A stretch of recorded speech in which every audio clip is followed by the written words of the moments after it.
Hello, everybody. Welcome back to Happily Booked, Brooke and Becky's bookcast. Woo woo! That's our intro. Okay, so welcome back, everybody. Welcome back, Becky. Was it 2 weeks we didn't record? Yeah. Okay, yeah, 2 weeks. Woohoo! Somebody was on vacation. Yeah. Which is fine. We were going to record last week, but I fell asleep. So. Yeah, I mean, that's fine. Well, and I was like, I don't know if we're recording yet. She's not responded. I'm talking to Austin.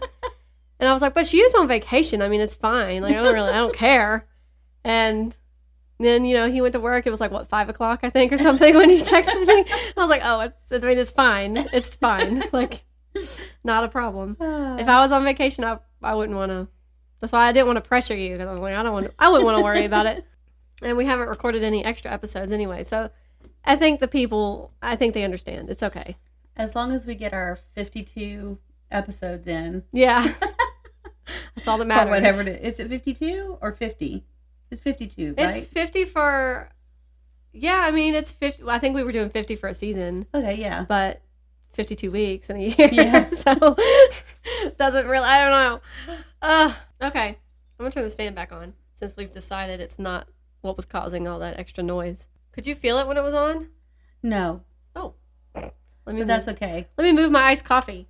Wait, I can feel that. Yeah, my iced coffee was in the way. Don't face it right at me. I can still feel it. Okay. It's been so long. It has. I have so much to tell you. Podcast related and not podcast related? Podcast related. I mean, everything on the podcast is about our life anyway, so. Pretty much. Okay, well, let's just start off. Do you have a haul? If you don't, move right into whatever you want to chat about. I spent a lot of money on vacation and I have nothing to show for it. Nice. So, my children have stuff that they got on vacation, but I don't remember everything they bought.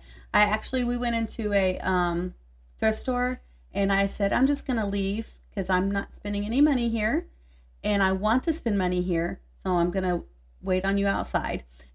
That's so mature. What a decision. I have my moments. I'm so proud. Mostly I just spent money on food, which explains why I've gained 10 pounds. And I told my mom, I was like, I'm terrible at losing weight, apparently, but great at gaining it. That's the story, isn't it? Oh my gosh. But I just keep going up and up and up. I'm going to be 300 pounds by the time I'm 60. I don't want to be. I got to really do. I think it's. You're so active, though. I know, that's what I don't understand. Yeah, like all the time. But I think part of it, honestly, is like all the processed foods that we have. Yeah, I wouldn't doubt it. The chemicals in them. So this iced coffee I'm drinking. Yeah, this other coffee processed that I'm drinking. Sugar. So I think I've been working on my book. Nice. I knew that. I knew that. So if I get finished and get it published and it makes me some money, maybe I can buy my farm that I want. Yeah. And actually eat healthy homegrown foods. Yes. And maybe with all that, I'll actually lose some weight. So yeah. I don't know. That's a lot of ifs. And I'm trying not to hold my breath or get overly excited or worked up because I know that publishing a book, although easier with Amazon than the self-publishing. Yeah, than with the old ways of being published, is still not a guaranteed thing for me to make lots of money. Right. So I'm trying. Well, you'll have to market it yourself and Yeah. stuff. I mean, I guess they might do it a little bit for you, but well, I'll talk more about that when we're done with the haul portion because I want to ask you if you have any haul since I don't actually have any. What a gentleman. Oh my gosh. I don't. You don't? No. We both suck. I mean, I guess I have 2 new muffin tins upstairs that are still in their box. Oh yeah, that's a haul. They literally showed, I think Stetson has some onesies too that came with the same order. My mom ordered some stuff for us. It was just, we have the same Amazon account. We share it. So, Amazon now, you can just pile a bunch of stuff in your cart. Luckily, you don't have to pay for it all right there. You just select what you want. So if I know I'm going to be wanting to get something soon, I go ahead and throw it in there. And muffin tins were in there because I need to like give your mom's back. You know, I've had it for like a month now, I think. Something like that. She might want her muffin tin. I need to get new muffin liners now. I needed, just some onesies for him. And I also put in some silicone, like, baby cups, like toddler cups, and bowls for feeding him food, which we've been using these other plastic bowls that I've had. But I'm glad that we had, or she ordered the silicone ones because now I can use those. And he can easily grab them and bite them and bang them on his head and not worry about, hurting himself. Right. So that's really it. I don't have any yarn. I don't have any books. Of course, I'm always adding books to my Kindle list now. Yeah. Every time I hear something that might be intriguing, I immediately add it to my Kindle list. So when I get to a point where I can pick a new book to read on the Kindle, I've got plenty to choose from. A lot of them are on Kindle Unlimited. One day I think I should just go over my list. Just read off all the books on my list and see if anybody else is interested in them as well. Because it's a lot. It's a lot. I need to go through those lists on Amazon because I've had them for so long that like half of them I probably already have or I've read. And then another chunk of them I'm sure I'm like probably not even really interested in them anymore. Yeah. That's the downside to constantly wanting to read new books all the time. You're going to outgrow something you thought you were interested in. Yeah.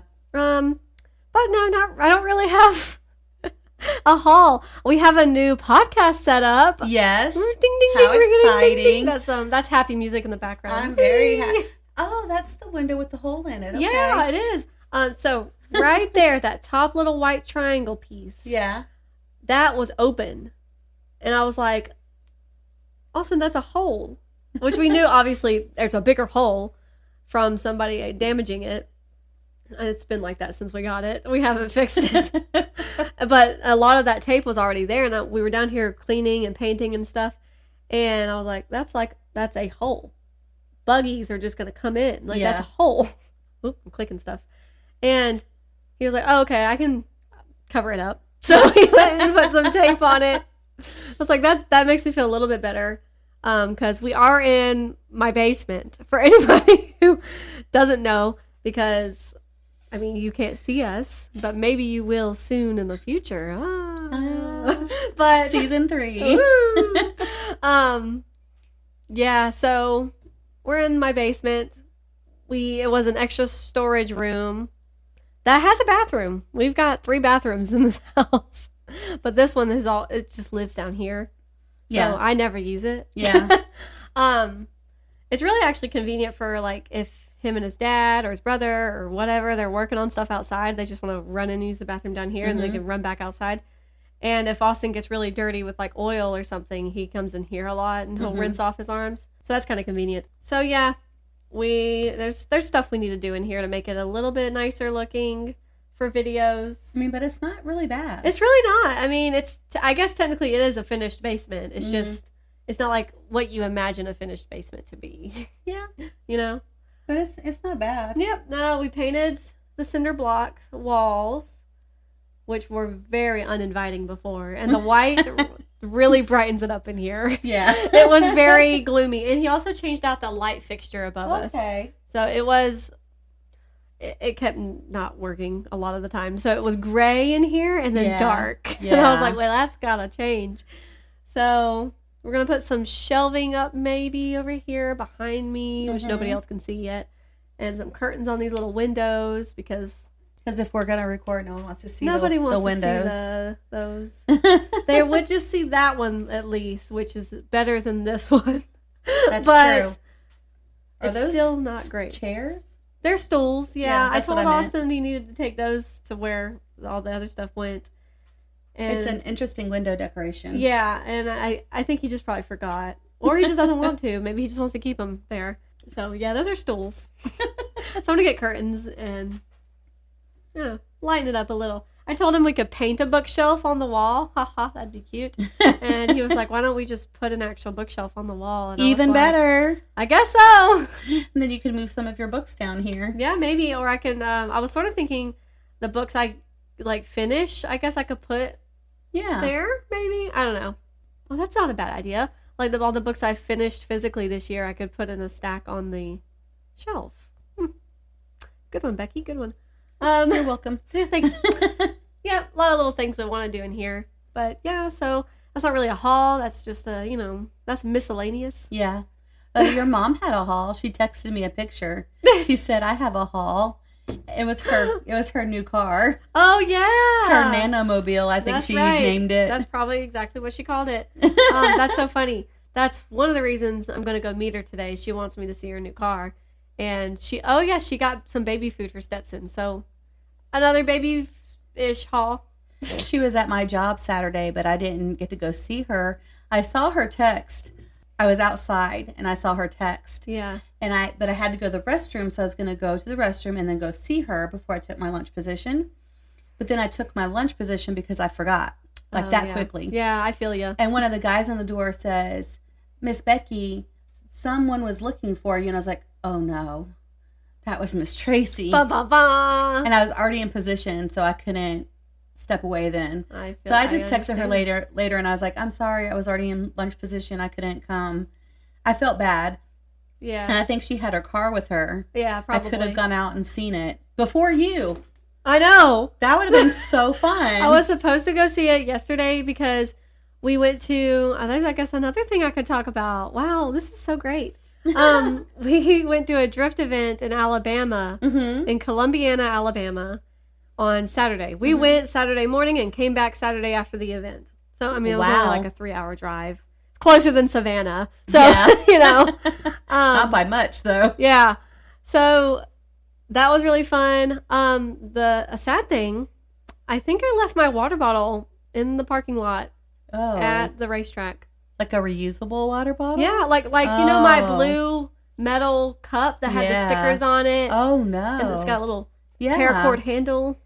Yeah, left it. I'm pretty sure I'm sure they've done something with it now. Somebody found it and was like, yeah, buddy, look at this. Wash it up. So, whatever. I'm going to have to get it. Now, I'll have a haul at some point with a new water bottle because I don't like drinking them out of like a normal straw. Like that one had a soft straw and it collapsed underneath the lid so nothing would get into the straw. The metal, it was such a good quality cup. Like it kept everything nice and cold. I'm just so mad. It wasn't too expensive. So like that's fine. But I got that when I was pregnant because it's 40 ounces and I got it so that I could keep track easier of the amount of water I drank when I was pregnant. And then now I just take it everywhere with me because water. I'm always thirsty, water. And I left it. That's highly I'm so mad. unfortunate. And I don't exactly remember why I started telling you about the drift event because there was something else that led up to that. Oh, yeah. So I remember came back to me. This is honestly a miracle. So we were in Alabama. Stetson was not. He was at Austin's parents' house.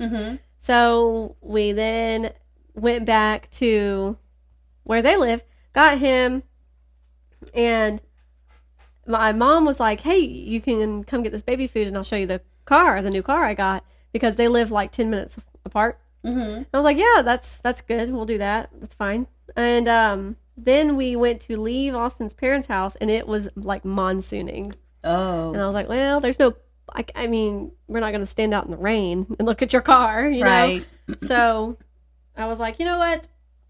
How about tomorrow, as in today, I can come meet you or come over and see your car and get the baby food and all that." And, that means, she can see Stetson and all the things. And so now we're going to go eat somewhere. We haven't actually decided. And I'm going to get to see her new car and get the baby food. And I was like, "Oh, I can invite Becky and her chicks." And she was like, "Yeah, do that."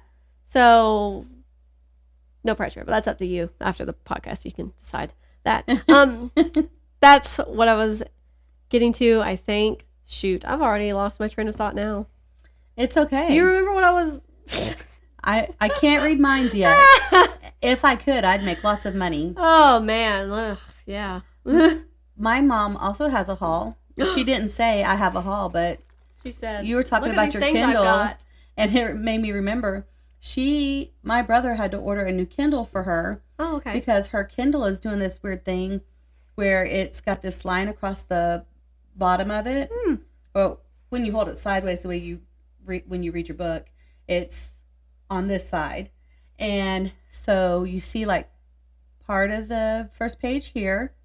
You see the second page here. And then where that line is, you see the second page. Wow. And she's like, I can't. So her screen is messed up, I guess. Yeah, and I was like, how'd that happen? She goes, I don't know.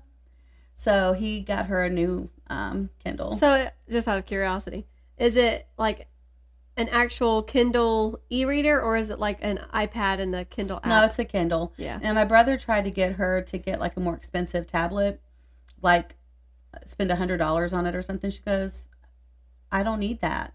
He goes, but this is just a Kindle and this can do more. And she's like, I don't need it to do more. But I just want to read on it. Yeah, that's cool. I have my Kindle, obviously. And for the longest time, I'm still kind of like a newbie when it comes to Kindles, I guess you could say. Yeah. I would say I'm still kind of a newbie.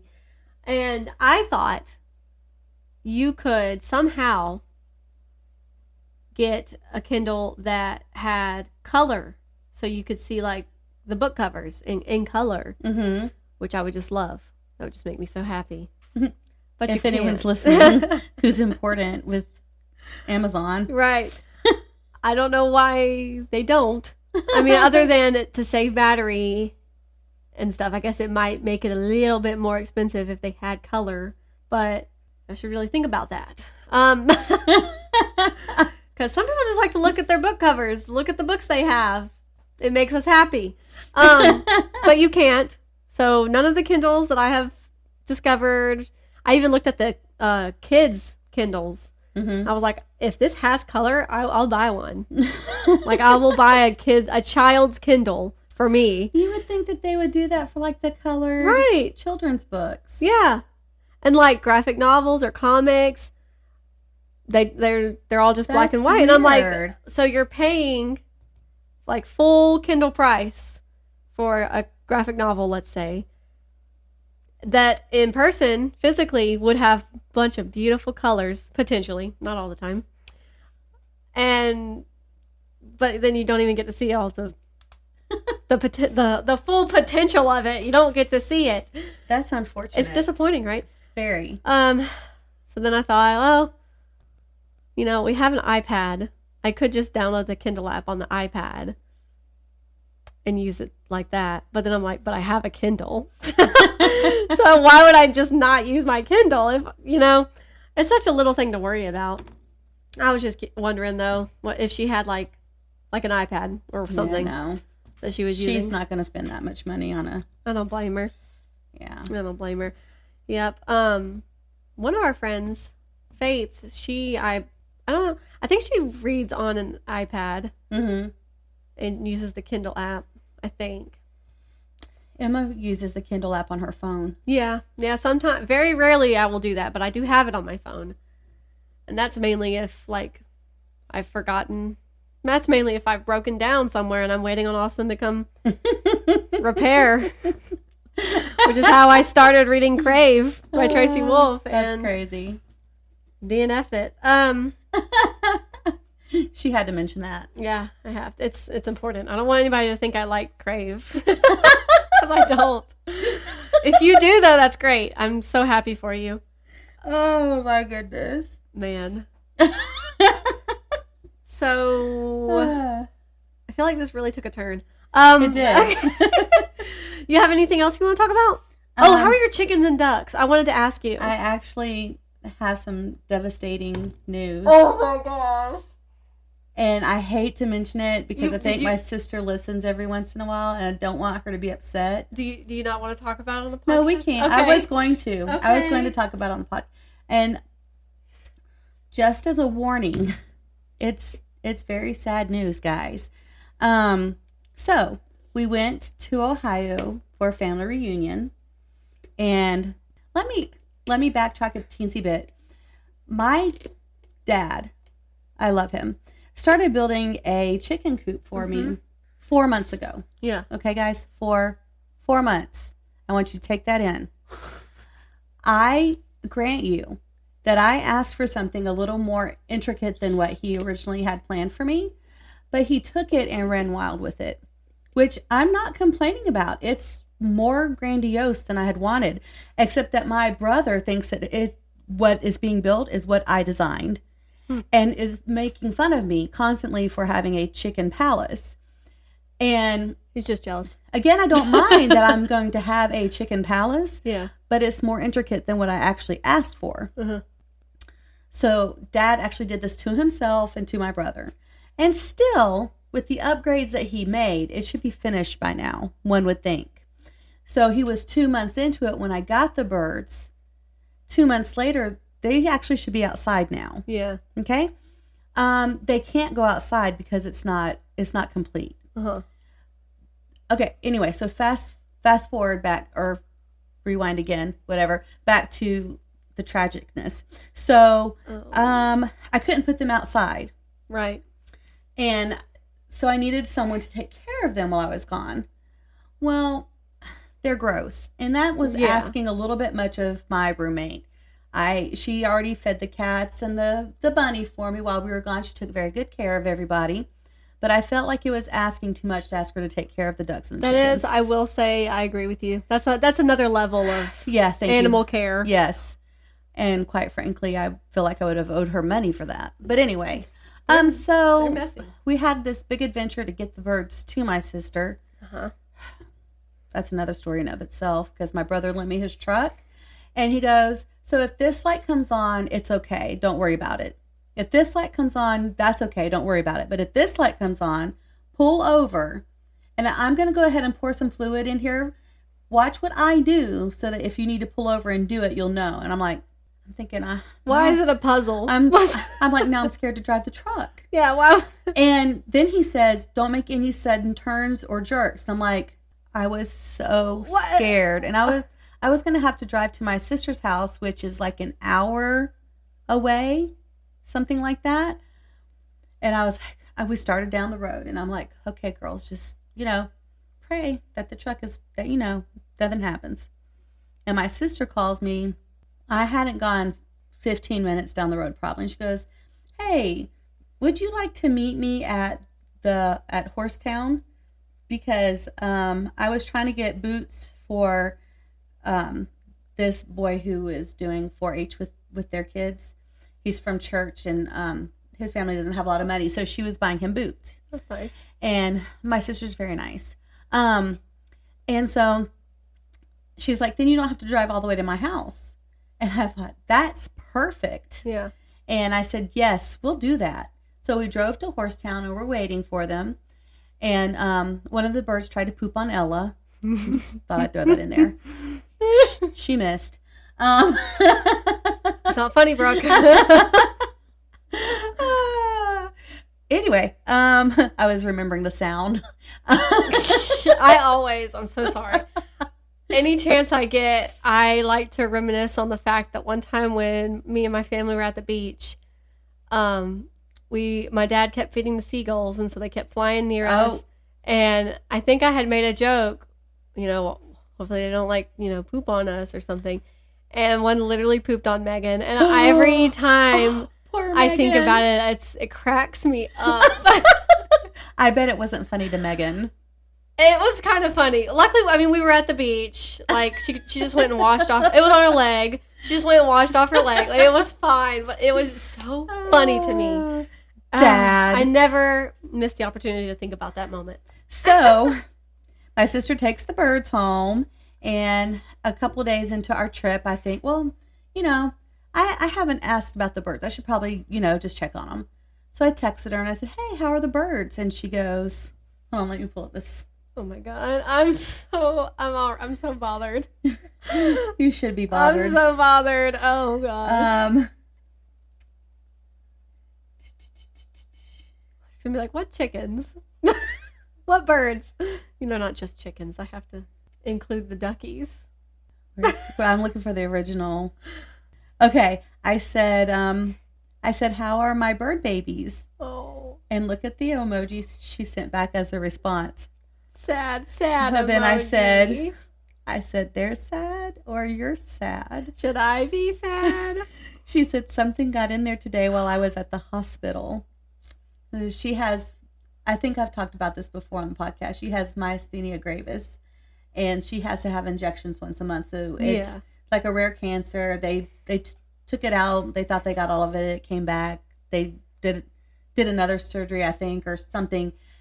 She's been through it. Yeah. And she still has to go once a month to get injections so that she can just do because she's like in a lot of pain all the time, right? Well, she doesn't have control. She's tired, and she doesn't have control over her muscles once she starts getting tired, if she doesn't have the injections. I gotcha. So, and it's kind of an all-day thing, because I think she has to go to Athens to get them. Yeah. But that's where she had her surgery for sure. But anyway, so I said, what do you mean? She said, it got one of your chickens. I am so sorry. What was it? Just curious. She doesn't know. Okay. So my sister's chickens and ducks are free range, and they're outside all the time. And since mine were old enough to be outside, she put them with her chickens and ducks. So they could play in the grass, play in the water, enjoy farm life. Mm-hmm. No, I don't fault her for that. Right. And yeah, I mean, if they were old enough to go outside, I mean. Yeah, and it just so happened that something got one of my chickens. Yeah. And so Emma started to cry. Yeah. And she said, the kids are moving everyone else into the hall now. So they took them back inside and put them in the hall. And she says, I feel terrible about it. I thought they would be safe. And then I said, well, we're all sad. Now we're all sad. Yeah. Poor Emma. And she said, she's bringing them back in the totes. She's got some totes that are better than what I have them in. She goes, I'm a terrible aunt and chicken sitter. Oh. And I said, no, you're not. You felt so bad. I said, we don't blame you. We are sad, but not mad. And I asked her which one, and she said it was one of the Rhode Island Reds. Maggie, don't listen to this part. One of the Rhode Island Reds was Emma's favorite. Yeah. And I'm hoping that's not the one that got eaten. Yeah. Because it didn't mind her when she held it, and it would snuggle with her. Yeah. So we're hoping that's not the one that got. Oh, that's so sad. I'm so relieved though that wasn't all of your birds. Yeah. For some reason, I went to worst case scenario. They were all wiped out. They were all just dead. All of them. What birds? What do you never even one is brought devastating enough. Yeah. I'd be distraught if it was all of them. Oh my gosh. So, well, yeah. Okay. That is a bummer, but I'm glad that the majority of them are at least still kicking. Yes. Yeah. And she said, I sent her a text. I said, do I owe you money for bird food? I sent her that today because I was like, she might have run out of bird food by now. And she goes, no, I owe you a chicken. That's funny. It probably would have been sadder if I had, if it had happened at my house. Yeah, I mean, and I had seen, I don't know, bird remains. Yeah. Yeah. I mean, I don't even know. Feathers everywhere. I don't know if she found any remains of the bird or if it was just missing. Right. I don't know. Okay, so you haven't, gotten those kind of details. I don't have details. Okay. It might be better that way. Yeah, I'm thinking I don't need need the details. That's okay. It's sort of like that one time that 5 chickens got out of the pen out there because before Austin figured out that they were digging up under the fence. Uh-huh. Or crawling up under the fence and scraping their little poor backs. 5 got out, and once he finally wrangled them all in, or he thought he wrangled them all in, he wasn't even sure, he didn't count them. And the next day we were out there getting the eggs and topping off their food and water, whatever. And I counted, I think 9. Mm-hmm. And that's including the rooster. Every time, just in case anybody needs to know, anytime I say the total of chickens, I'm including the rooster. He's a chicken. He's a chicken. He's just not a hen. Pissy. But anyway. And I was like, I only counted 9. Can you count those while I'm getting these eggs or whatever? And he's like, well, I didn't count them when I got them all back in. We could be missing 1 or 2, or not 2, but 1. And I was like, oh, okay, well, It's good to know now, I guess. But she was just in the laying box. So don't worry, they're all there. They're all there. Oh my gosh. Who knew that having birds would be so complicated? So chaotic. So you remember, this is not actually technically a podcast about chickens, but you remember how we were out there and my chickens, I would say for the most part, they're pretty healthy. Mm-hmm. They look a little scraggly. Yeah. And I was like, we think they might have like mites, but we're not entirely sure yet. And you treated for the mites. Yeah, we treat for the mites. We did all the things that you're supposed to do. We have now concluded that they probably didn't even have mites. Oh. And I already had this theory in the back of my head, but I'm pretty sure the rooster keeps jumping on their backs and like biting at them or pecking at them, like scraping them and stuff. Oh. And because we watched it, it happened one time we were out there. He like jumped on one of the chickens' backs and like held their neck down and stuff. And I don't know, I haven't looked too much into it. If anybody knows the reason why off the top of their head, I keep thinking it might be like a mating thing or maybe it's just dominance. I don't know. But we're thinking we're gonna have to separate him. Yeah, from the chickens. Yeah, so I guess we're gonna, that little extra pin out there. We're probably gonna finish putting that together, and then put him in it. And I looked at Austin and I was like, "Who's gonna get him? Austin. Who's gonna get him, Austin?" And he was like, "Send Ranger." He was like, "You're gonna get him." He was smiling because he knew. And I was like, "I'll help you get him, but you're gonna have to grab him." Just throw a blanket or something on him. Well, I was gonna say a basket, a clothes basket. That's how my sister catches her chicken. Okay. When she's got one that likes to go to town with them, and they'll stop somewhere, and this chicken will be running around. They're like, "How did you get here?" And they have to chase her down and trap her. Oh my gosh, that's so funny. But yeah, they had to separate their rooster because he's so aggressive. But she might know he might be. Yeah. In your free time, maybe ask her just to, because we looked up videos of like what the mites look like and stuff, and like you can see them on the birds and stuff, and I'm like, I've not seen. So now I'm pretty sure he's a meanie. He is a meanie. Most of the time though, that when I'm out there now, he's really not that bad, and we've only seen him do that to one of the birds one time, out of this whole time that they've started looking a little scraggly. So I guess he's doing it all the time. Austin was like, to all of them? He does it to all of them? Because they all look like that. Yeah. Some look a little bit better than the others, but for those of you wondering what they look like, they're just missing some feathers here and there on their backs. Yeah. Where he like jumps up on them with his claw little feet. With his talons. Yeah. So we're gonna have to separate him, and then later we were talking and I was like so bummed about it because I was like, Austin, we might have to get rid of him. I don't want to get rid of him, but I mean, every time I see chickens on Instagram, they look so much fuller of feathers. They look so much happier. I'm like, I want them to be fat and happy. I don't want them to be scraggly looking and attacked by the rooster that's supposed to protect them. I think you can eat roosters. I'm sure you can. I mean, we would. Yes. We would either give him to somebody who wants him or we would just eat him, which is sad to say. Any vegans out there, we apologize for the filming of this podcast. This is kind of an awful episode. I'm so sorry. That's just the truth. I'm not put like a PG-13 warning or something. I'm not going to lie to you people. I mean, we would probably eat him. At least this is the South. So the one thing y'all need to learn about Southerners is we'll eat it and we'll kill it and eat it is what I'm trying to say. Yeah, I mean, it's either that or somebody else has to deal with him, or he's going to act the same way to somebody else's chickens or attack somebody else, attack someone's dog. Luckily, he hasn't actually, grown the nectars against. Ranger would kill him. I think Ranger would probably actually snap back at him pretty hard. Yeah. He likes to act like a coward, but he can be pretty tough. I mean, you saw him snap at the one chicken I was holding. I think he was trying to be helpful. Yeah. But I think if he was attacked, he would defend himself. Yeah. So and he's a big dog. He's a big dog.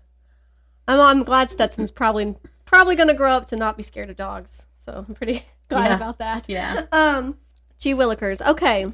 So books. Anyway, Let's talk about a couple of those. Have you finished anything? I have not finished anything, but I'm 44% of the way through The Order of the Phoenix. And I'm so sorry. Let me reel it back. I had a question. Yes. I thought you were supposed to be reading Goblet of Fire. Oh, I was. Wait, I think I am. I think I put Order of Phoenix in here. But you meant to put Goblet of Fire? But I meant to put Goblet of Fire. So I stalked your Storygraph like a couple days ago. I'm pretty sure. Hold on. Let me go to... And I was like... Audible. I was like, there's no way she already read Goblet of Fire. I'm pretty sure I'm on Goblet of Fire. I'm on Goblet of Fire. Oh my gosh, thank you. Oh my gosh. Because I was like, there's no way. That's all right. You just take it off and put it on. I'm 44%. They're both pretty hefty. The Goblet of Fire. Yeah, I think Order of the Phoenix is the longest one, though. That's unfortunate. Yeah, I mean, you just have to delete it and add the right one. Just keep track of the date you started. Hold on. I'm fixing this right now. She's going to have to edit because I'll forget. Oh, my gosh. July 19th. I know. I saw that, and I was like, oh, okay, let me scroll down because, it'll show you, like, what else your friend on there has finished and stuff. Right. And I never saw Goblet of Fire, and I was like, I need to ask her about this. And then I never texted you about it. I was like, well... Okay, you're smarter than I am. How do I take it off? So, okay, July 19th is when you started. Yeah. Okay, so remove book. Oh, okay. That was smart. Well, it's not exactly where I thought it would have been, to be honest with you. Okay. July 19th. Now we need to do Goblet of Fire. That's so funny. How come it still shows that it's on here? I think you'll just have to refresh it. What am I doing? Oh my gosh. Oh, you were right. And then I sort of thought, I was like, maybe she just skipped it. No. Or maybe she consciously was like, nah, I'm just going to go ahead and do Order of the Phoenix. But then I was like, why would she do that? She's not that kind of person. So I had a lot of thoughts and concerns about that. And I meant to message you. You should have. Oh, how come I'm listening to it narrated by Jim Dale instead of Stephen Fry? Whatever. I don't think so. Stephen Fry does the British ones, I think. Like, actual European, I think. Because Jim Dale's the one that narrates ours, right? Yeah. Yeah. Well, I don't think you can... On Audible, it showed Stephen Fry as narrating, like, what's the one? I think it showed him narrating Prisoner of Azkaban. Huh. And then I was like, what happened? He didn't die, did he? Anyway, okay, let me find. Okay, here we go. Jim Dale. Currently reading. July 19th. You can do it. Oh, that's better. I'm 63% of the way through the Goblet of Fire. Oh my gosh. Okay, now that we've gotten that ordeal, I don't have any idea how much editing she's going to have to do on that, but anyway, so back to the books that I'm reading. I'm reading The Goblet of Fire. Not Order of the Phoenix. Not Order of the Phoenix. I'm 63% through. That's good. I'm 86% through with The Path of Daggers. I had to think for a second if that was the right title. I was like, Crown of Thorns was the other one. Okay, which one is the Path of, like, what number is Path of Daggers is the 8th one. And Look at you go. I know. I'm only 50% of the way through The Case for Christ because I didn't read any of it while I was on vacation. And I was going to actually annotate it. Oh, yeah, that'd be a good one to annotate. Yeah. When I was in Ohio, I was going to do that, but instead I was working on my book. That's okay, too. I have 12,000 words. That's, wow. I have about 20 chapters written, I think. Come a long way. I have. So I just actually typed up a new chapter today on the computer, and I read it to the girls, and they're like, that sounds really good, Mom. And I contemplated screenshotting that chapter and sending it to you, but it's in the middle of the book. So, I don't know. Do you want like a chapter from the middle of the book? Yeah, I mean. Okay. I'll take it wherever you want.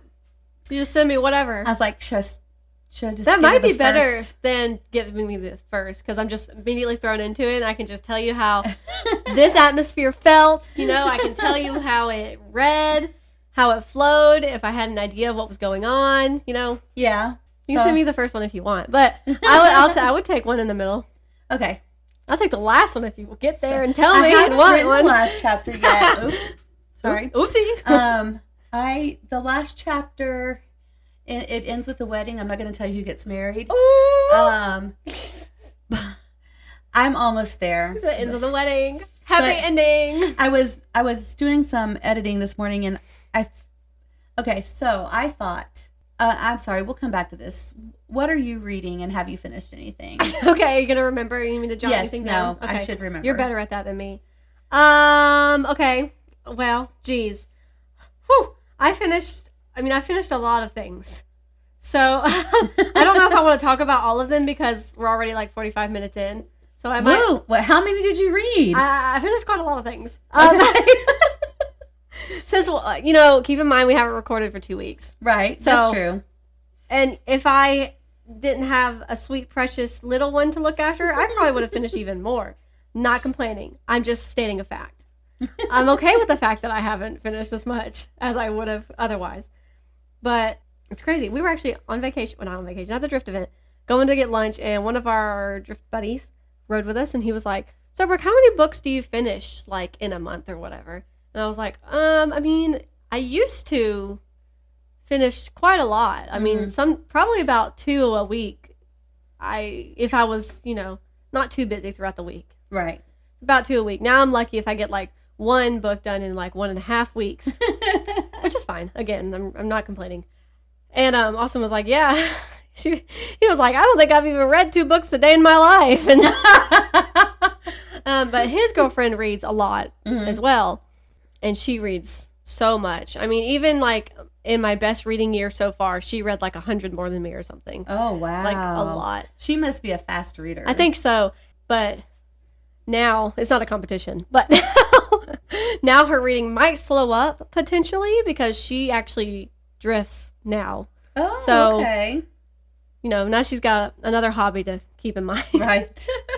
I don't know. You make it a competition a lot. Thank so. you.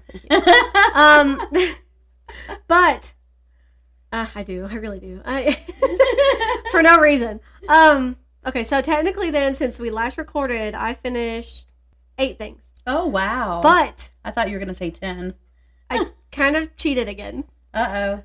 A lot of them, actually 6 of them are part of a short story collection. So there's that. They're like each an hour long to read. Okay. One of them was more like an hour and 20 minutes. That was like the last one, I think. But they were all very good, and I actually really liked it. It's called the Creature Feature Collection. So okay. Spooky, And they are all counted as separate books. Once again, Storygraph holds the rules in my life. It controls me. Creature Feature. Ooh, it was really good. I really liked all of the authors that were included. I liked all of their stories for the most part. They were all really good and kind of genuinely spooky. I'm not going to lie. I started off with It Waits in the Woods is what it's called by our buddy Josh Malerman. Okay. We're not actually buddies, but we wish we were. He seems like a cool guy. And I love his book. They're really good. It Waits in the Woods was really good. So I jotted down a little tiny review that I'm going to read. I typed up like a lot of reviews and like sent them all to my mom. And I was like, read these and tell me if they sound okay. And she said, well, other than a few grammatical errors, they're okay. They're really good. And I was like, well, it doesn't matter. I'm just going to be speaking them out loud. It's fine. So this is what I wrote for It Waits in the Woods by Josh Malerman. Now, this is what I'm talking about. I wish this was a full-length novel just so I could read it and be creeped the heck out and have a hard time sleeping afterwards. Or read it during the day and think, maybe I shouldn't read this at night. Because it was just creepy. So creepy. I loved it. If anyone recalls, Bird Box by Josh Malerman is, in my opinion, the scariest book that I've read so far. It just had it all. His writing just really pulled all the terrifying elements together and scared the mess out of me. I could not read that at night. It was quiet and creepy, tied together with the element that you are not able to see what is happening around you, so anything could be happening around you. Anyone could be right there just out of reach watching you. It was just so creepy. Well, this isn't a Bird Box review, but It Waits in the Woods was just about on the same level of super freaking creepy, in my opinion, as Bird Box. It was on the same level. There's this grief-stricken setup. It's astoundingly ominous and quiet. The main character is so within her own head and begins to psych herself out. Then this myth of a creature lurking in the woods, is it true? Is it not? We don't know. Or has it just been a myth all along? Is it real? Again, we really don't know. I kid you not. There was one moment in the story that I had to physically look away from the book and said to myself out loud, oh my God, no. Like it genuinely freaked me out. I would love to read a full-length story about this. I was torn on whether or not to rate it 4 or 5 stars, and I ultimately decided on a 4-star rating, although I'm kind of thinking I should change it to 5, so who knows. I might. I thought all around it was great, but I thought it would have been perhaps even better in regards to the horror element if something went a little bit different at the end. But I do keep thinking about this story and wishing I could read a longer version of it. So I may have to change it to 5 stars in Storygraph before the year is over. This story was freaking creepy and I loved it. Yeah, it was really good. It was really, really creepy. There's just something about like somebody lurking in the woods, or you're just trying to walk quietly in the woods. It's just such a quiet setting, like you're just by yourself. Like I feel like I could have almost, it's hard to explain. It's hard to really put the words. I know what I want to say, but it's hard to actually put into words. Like so quiet, or you know, when you can only like hear your breathing in the woods, that kind of thing. Yeah. Like that's just how I imagine it. It's just so creepy. And you know, I mean, if you haven't been on a hike or something, but you know, maybe you don't know, but like, it's creepy when you're out in the woods completely alone. And you know, if you're an anxious person, maybe you psych yourself up for no reason. Right. And it was really, really good. It was so creepy. That one moment, she like just kind of turns around and you see something. Oh. And I was like, oh no. Oh no. I can't. It was so good. I really wish it was a full-length novel. It is not. Then I read, I'm only probably going to read a couple of these reviews, I guess. I cheated. I skipped. I just realized I skipped. I got so excited about the creature feature series that I didn't tell you the other 2 things I finished before them. Well, what are the other 2 things Oh my gosh. Well, I finished If Cats Disappeared from the World by Genki Kawamura. A couple episodes ago, I said Genki Kawamura. And I was like, that's not right. I was like, is that how you say his name? I didn't want to be like wrong or saying it wrong, you know, and I don't know how I looked it up. Genki. Heard. Yeah. Not Genki. And oh yeah, it's because I listened to it on audio. Jinkies. Yeah. I was like, it sounds ridiculous when you say it like that, Brooke. Okay. I did good this time. I wrote little reviews for like almost all of these. Pat me on the back. Good job, me. Okay. I finished this book with weird feelings. I enjoyed it just fine. It was a perfectly good short book, and I would consider it definitely worth your time if you're interested in a relatively short audiobook to add to your charts while getting chores done or knitting projects like me. I found this book to be generally funny, but funny as in some of the dialogue and instances with this devil character to be a bit on the goofy side. Mm-hmm. That does, however, stem from the fact that this devil character was nothing like how I imagined the actual devil to be. In this book, he was honestly just like another character who almost seemed lonely and really just wanted to be understood. Regardless, the author was able to throw in many scenes about grief, the reflection of your life with the inevitable fact of that death approaches, and whether or not you can truly be happy or grateful for the life that you've lived while still having some regrets. Our main character battles with himself in regards to his upcoming death by weighing the importance of certain items that he can potentially make disappear from the world, and what would the impact really be from the specific items vanishing entirely, and is his life really more important than the happiness of everyone else that he will be ruining? While struggling to decide, he's constantly being taken back to the memories of his mother all the way from childhood into adulthood, which, for better or worse, assists his choosing what to disappear from the world and why. It was honestly a very decent story with a lot of reflection on the love between a child and his mother and learning to become humble and happy even when it seems impossible. I rated it 3 stars, in case you want to know that. That's so subjective. It doesn't matter, you know? It was good. There was just a few things I was like, okay, this is a little, not how I think I would have wanted to take it in, but doesn't really matter, does it?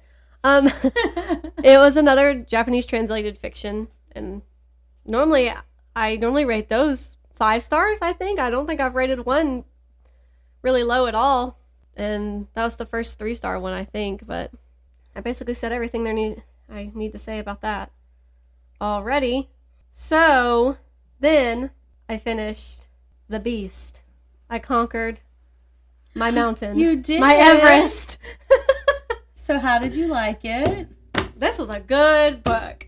This was a really good book. I really like Stephen King's writing. I know I say it. I've said it several times now because I've been reading this book for about 2 years. And so I've been saying it a lot. I really like Stephen King's writing. There's just something fascinating about the way he writes his characters and the way the plots lay out and what that means for the characters and the situations he puts them in. It's very interesting. I really, really enjoyed it. I do have a nice, lengthy, grammatically incorrect review. So you know what? But first, we're going to read the synopsis. For anyone who doesn't remember, doesn't know, whatever. This is the synopsis for Under the Dome. On a beautiful fall day, a small New England town is suddenly and inexplicably sealed off from the rest of the world by an invisible force field.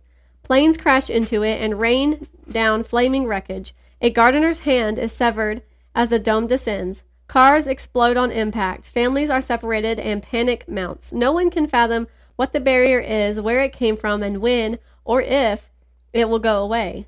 Now, a few intrepid citizens, led by an Iraq veteran turned short-order cook, face down a ruthless politician dead set on seizing the reins of power under the dome. But their main adversary is the dome itself, because time isn't just running short, it's running out. And I never even realized, it took me a while to realize that this picture, that is the back and the cover, obviously it's the town under the dome, but, like, there's wreckage, like, there's fires and stuff. And there's a little dog sitting there, like, it never even occurred to me. And also, I don't think I ever showed you. This is just a fun tidbit that I'd like to share. It's got a map. Ah, very nice. Maps are always fun. They are. It's really fun when a book has a map, especially when you're physically reading it, because then if you get to a certain point where they're like, over on this street, by this place, you can go back and look at the map, and you're like, oh yeah, right there. It's just fun. I think it's just a fun time. And you know, it's not even like a high fantasy or anything to have a map. It's just, it's a normal town. Yeah. Okay. Bear with me, everyone. This is probably the last review I'll talk about, and then we can switch over because it's been an hour because we talked about depressing chicken stuff. Anyway, okay, this is my review of Under the Dome. I keep wanting to call this one The Stand every time I go to talk about it, which is true. It kept tripping me up, which is either me being dumb or it goes to show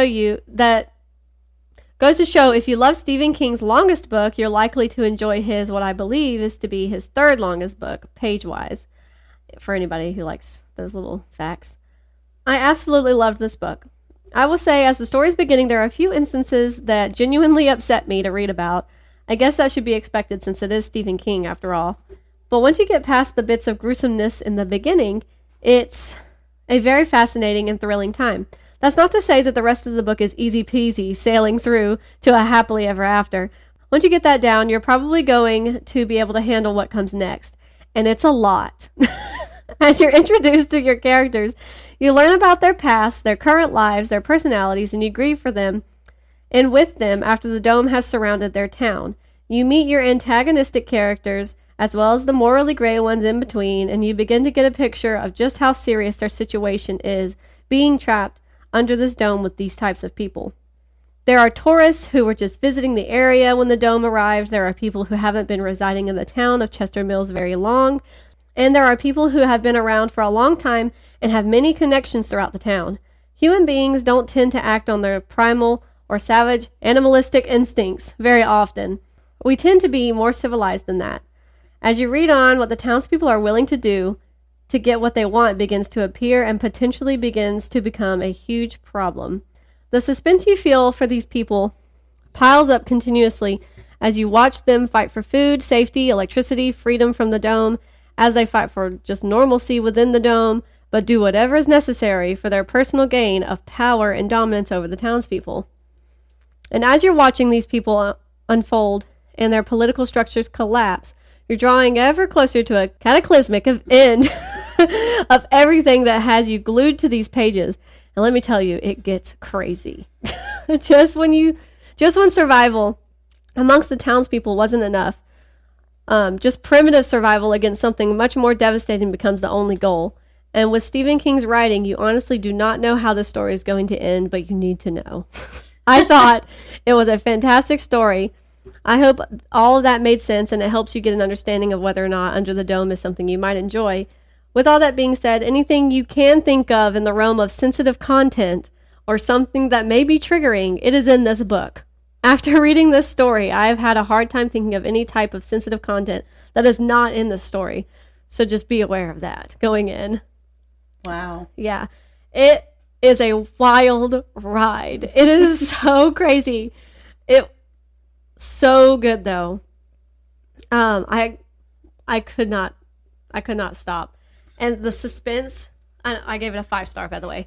The suspense, you know something might happen, and then you realize it's going to happen. Mm-hmm. And you're like, it's just a matter of time and place. Like, it could be prevented, but I don't know if it's going to be.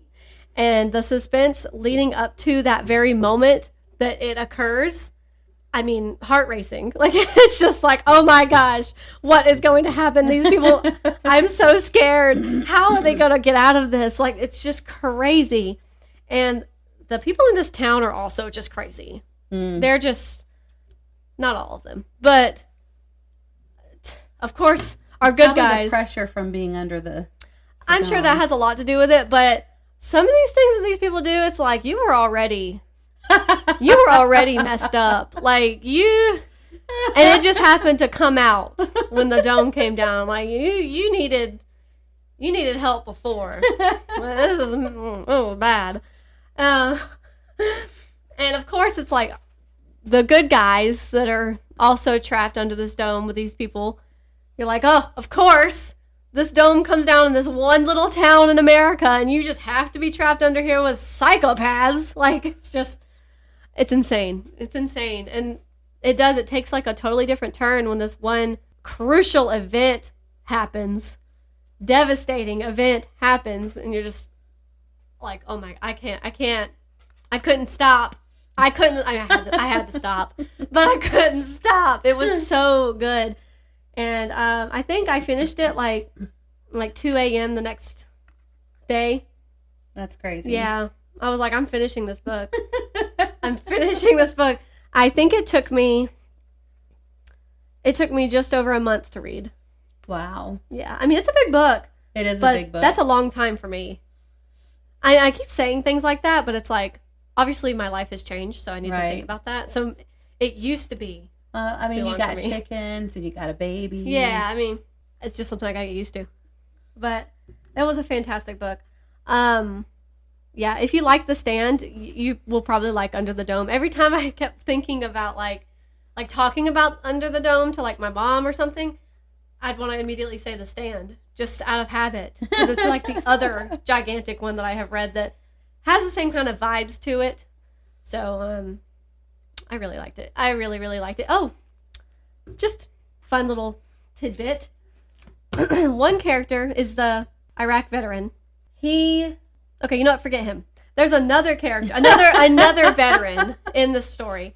And the military personnel, they're trying to communicate with everybody inside here, the dome. Mm-hmm.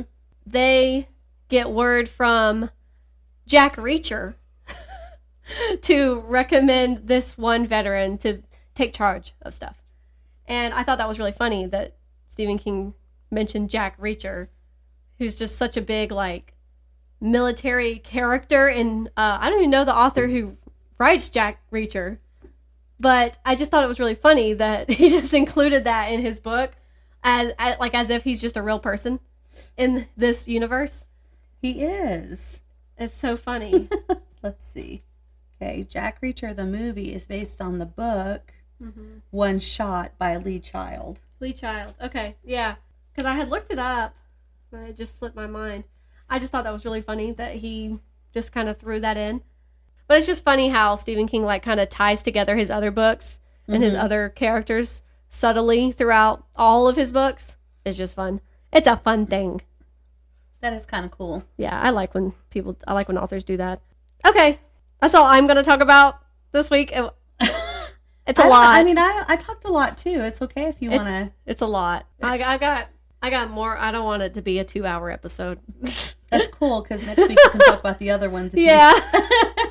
Yeah, it's convenient how it works out. Well, I was just going to say that I have 12,000 words. That's so many. And like 20 chapters. Ooh. And I can't wait. So I said on the podcast last time I talked about it that you had to have 300 pages to get published. That was a lie. You lied. I lied. Not you pulling at me. So I double checked it today. And so Amazon has Amazon Publishing and they have Kindle Publishing. I guess they just want all the money. And with Amazon and Kindle, if you publish a paperback book, it only has to be 32 pages for paperback and 75 to 76 for hardback is the minimum amount of pages. And they don't publish more than 550 pages in a book. Really? So, I didn't know that. Not through Kindle anyway. Okay. So, that being said, I no longer have to worry about getting to 300 pages. I do want it to be more than 30 pages. But I've already surpassed that anyway. I'm at like 56 or something pages. And, you know, the page count varies depending on the size of your pages, which is why I was looking at word count because, like, I Googled how many pages 2 different books had that were books that I enjoyed reading and that I was certain were at least 300 pages. And one of them had 86,000 words and one of them had 120,000 words. So I was like, well, if I can get in between 80 and 100,000, then I should have enough pages regardless. So again, I don't have to worry about that now. Like, I don't have to go in there and like try to really just overemphasize things. But Amazon had a live chat and I just asked how many pages and then they kept asking me questions. They apparently, but I have to pay money for this, I think. So probably won't be going this route. But they have like a whole team of people who can help you like edit your book and can I think it's like a different package or something. Yeah, they can help you perfect your book and everything. If I had $250, I might do that. In another life, I remember looking all this up. Yeah, because I mean, $250 is not really bad. Yeah. For them to help you edit your book. if you're really confident it's going to be a solid enough book. I mean, it would probably pay for itself in the end. And, I mean, they're of course going to make more money on the other end of selling it. So $250 is not a bad price for them to charge. But I don't have that kind of money. I feel you. It sounds like a lot. Like, you know, it sounds like $1 million from this side of the paycheck. But anyway, so I only have to do 32 to 76 pages. So actually I'm almost to 76. I mean, I'm more than halfway there. Yeah. So I have a couple more chapters that I want to add. And I'm I'm going through and doing some editing. Like, I have a lot of words in there that are contractions, and I'm making them 2 words instead of 1. Yeah. And just to add a couple words to the to word add count. fluff to the word count. So yeah. So anyway, for anyone who's been interested in this book I've been talking about for 2 years, I may actually be very close to trying to get it published. So I'm so excited. Like, I'm just so excited to at least like read an excerpt. Yeah, I'll send you some pages, and I've got to send our friend Adam some pages too. He wants. I just realized what? It's gonna have to wait until next week. I ain't got time for it, but I do have a haul. You book haul. ding-dong. I have a book haul. That is so funny. It's gonna But have to now wait. you guys have something to look forward to. Also, just so sorry that I didn't read the synopsis first and then went straight to the review, as if you know exactly what the book's about automatically. It's been 2 weeks. Like, They're just so mad at you right now. I know, and I just have so many books to talk about now. So I just. But hey, it's going to be fine. It gives them something to look forward to. Yeah. They'll be on pins and needles that for is 7 so funny. days. A couple days ago, I meant to I'm so sorry. I didn't mean to cut you off. No, you're fine. I meant to jot down everything. And I had sort of you can kind of see that I was starting, finished. Yeah. If the Cats Disappeared, Under the Dome, what I'm currently reading, which you're also not going to get to know. What I think next. So all the things. There's still so much missing from this. I just ended up not coming down. I just meant to grab this notebook and just jot stuff down. Yeah. I never came back down here. Take it up with you. And I know. leave. I'm going to have to. That is so funny. Okay. Well, It's been a wild ride. Well, I mean, you did a good job. Oh, thank you. You did a lot. You had more to talk about than I did as far as books go. Thank you. You're welcome. That's a compliment. Thank you, because I really feel like you've been the one lately to really have the book information, the book stuff to talk about. All right. Well, I mean, it's chaotic over here for me in my head. Becky's on a roll. She's got it down. I can't wait to read an excerpt from your book. Cannot wait. So you just, whenever you're ready, you just pick whatever you want, send it to me, whatever's easiest. Yeah, You can even send it to me through Snapchat if that's the easiest. It doesn't even matter to me. Print it out if you want. I don't care. And I'll read it, and I'll tell you. I'll add it to the books I've read. I'm just kidding. I'm just kidding. I don't know if Storygraph would count that. Probably not. Probably not. I also, another thing to look forward to next week is my July stats, since I didn't do that. As you know, if anyone's keeping track. She's such a ding dong. I am losing my mind. Okay, well, a lot to anticipate for next week, everybody. Yeah. Sheesh. This was actually just a podcast about chickens. That was just the first half. The second half was about books. Yeah. It really was the first half. I think it was 30-ish minutes we were. Where are we at right now? An hour, almost 20. Oh, okay. That's not bad. It's not bad. There's a little bit I'm going to have to edit out. Yeah. I would say maybe 7 to 10 minutes I might have to edit out. Yeah. So we'll see. Okay. Well, in that case, thank you for listening, Kindred Spirits. It's wonderful to know that there's so many of us in the world. And just keep supporting us. Keep watching little reels by the Sideways Sheriff and check out his YouTube channel. And of course, as always, we do have merchandise. If you're interested, we're fancy. Just let us know. And let us know what you're reading. If you have any ideas for things that you'd like us to read and talk about. It's August, so we have a couple. August. Maybe I think next month we should talk about a book club book for October. Okay, specifically for October. Okay, yes. Gotcha. So, if anyone has any spooky book ideas, you can shoot us an email and just keep listening and supporting. We appreciate you very much. I mean, we like talking, We do like talking. So we're glad you're listening, at least. We're glad you're listening. So until next time, stay happily booked.